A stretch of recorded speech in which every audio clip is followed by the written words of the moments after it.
Les points saillants de l'étude, c'est les résultats, hein. C'est vraiment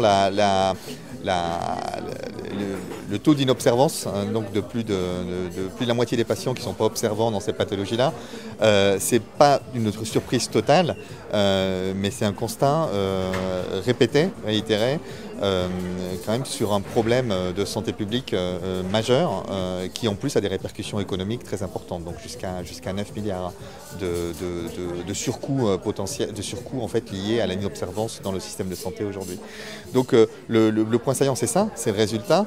Et je pense que même si ce n'est pas une nouveauté, la méthodologie utilisée, la robustesse de l'étude, est une nouveauté en elle-même parce que cette méthodologie, elle est réplicable. Elle peut être utilisée sur des cohortes de patients, elle peut être utilisée sur des pathologies.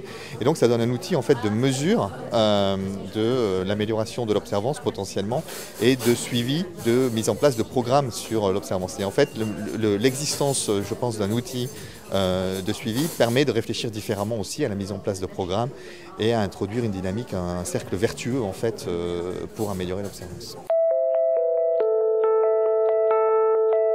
Alors les pathologies, à chaque fois j'en oublie une, donc il y a l'hypertension artérielle, l'insuffisance cardiaque, le diabète, l'ostéoporose, l'hypercholestérolémie, et j'en ai encore oublié une. Donc je vous invite à télécharger le détail de l'étude sur le site du CRIP ou d'IMS.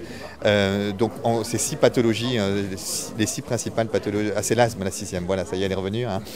C'est les 6 principales pathologies chroniques traitées en médecine de ville et en grande partie par le médecin généraliste. On s'est focalisé sur ce type de pathologie pour l'instant.